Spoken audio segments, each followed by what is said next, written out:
All right, let's get right into it. Something huge is happening right now, mostly behind the scenes. The entire internet is getting a once-in-a-generation security upgrade. We're talking about changing the fundamental locks and keys that protect, well, everything, from your bank account to your DMs. And it all has to get done before a new type of computer shows up and basically makes our current defenses useless. So that leads to the big, kind of scary question, right? Is the whole digital world we live in about to just break? The short answer is, not tomorrow. But the threat is so real that a massive global switch to new defenses has already kicked off. To really get why this is happening, we first got to look at the locks we're using today. Turns out they all have an expiration date, and that date is coming up faster than you'd think. And this, right here, is the heart of the problem. Pretty much all of our current digital security, you might have heard of things like RSA and ECC, it's all built on math puzzles that are just ridiculously hard for the computers we have now.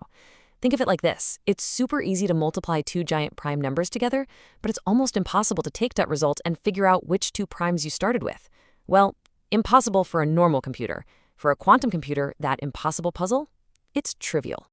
And the master key, the special trick that lets them do it, is this: Shor's algorithm. It was figured out way back in 1994, and it's basically a recipe that a powerful quantum computer can follow to solve the exact kind of math puzzles our security relies on.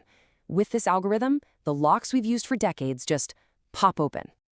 Now, you're probably thinking, okay, but this all sounds like a problem for the future. But here's a pretty stark warning from the U.S. cybersecurity agency, CISA, that explains why it's a today problem. The idea is called harvest now, decrypt later. It means bad actors can steal our encrypted data right now, today, and just sit on it. They'll hoard it for years, and then the second they get their hands on a quantum computer, they can unlock it all. And that brings us to the most critical factor here: time. The risk isn't that your casual web browsing is going to get cracked tomorrow. It's about how long your data needs to stay secret. I mean, if you've got information that has to stay private for 10, 20, even 50 years, we're talking medical records, state secrets, intellectual property, the clock has already started ticking. So if our old locks are basically broken, what are we going to replace them with? Well, that brings us to the new toolkit, a whole new set of quantum-proof algorithms designed to be the new locks for the entire internet.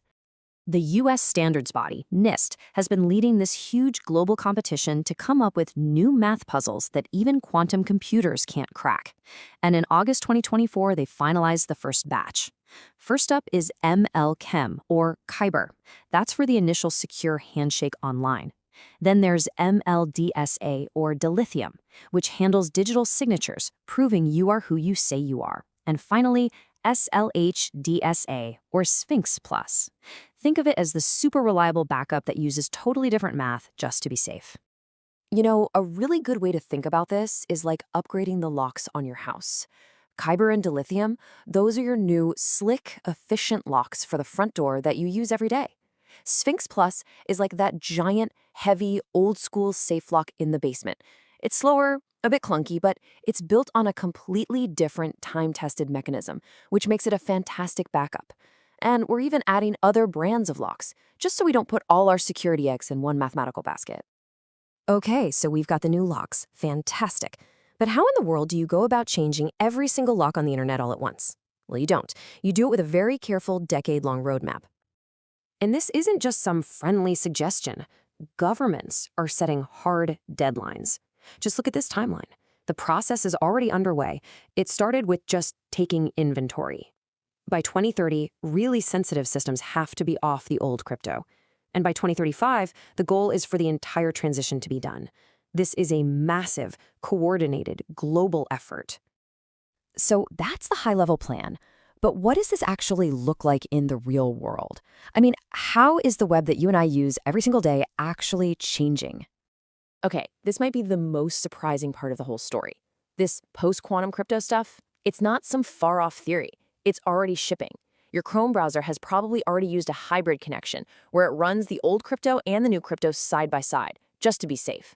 OpenSSH, which is used for logging into servers, now defaults to a quantum-resistant hybrid. GitHub is already rolling it out. It's happening right now, quietly under the hood. Of course, there are always trade-offs. No such thing as a free lunch, right? One of the biggest is size. As you can see here, the new quantum-resistant keys and signatures are just plain bigger than the old ones. We're talking maybe a few kilobytes instead of a few hundred bytes. So yeah, it's a noticeable increase, but for our modern internet with fast connections, it's totally manageable. Now, a question I hear all the time is, wait, what about AES, the thing we use to encrypt our files? Well, here's the good news. Quantum computers don't totally break it like they do the other stuff. They just weaken it a bit. And the fix? It's incredibly simple. You just use a longer key.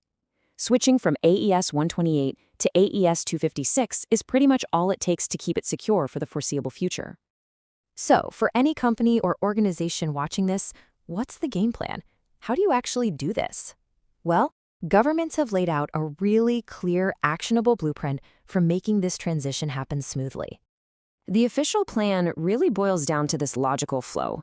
You start by figuring out what you have. You map all your current encryption and pinpoint your most critical long-term secrets. Then you move into planning and doing.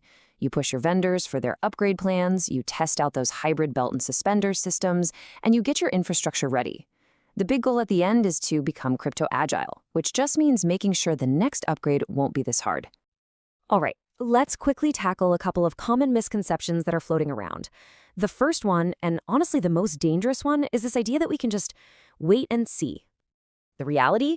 It's already too late to wait. Remember, harvest now, decrypt later.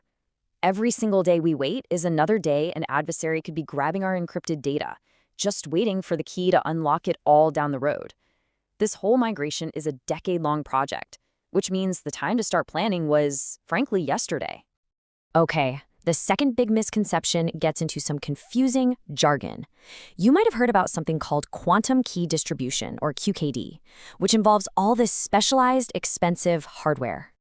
The reality for, 99.9% of us is a simple no. You don't need that. QKD is a very niche technology for very specific uses. The mainstream, NIST-approved path for the whole internet is Post-Quantum Cryptography, PQC. And the beauty of PQC is that it's a software upgrade, not a massive forklift hardware replacement. So if there's one simple number to burn into your brain from all of this, it's 2035. That's the target. That's the year this whole massive global security migration is supposed to be complete. Look, at the end of the day, the web is being refitted with completely new locks to get ready for a completely new era of computing.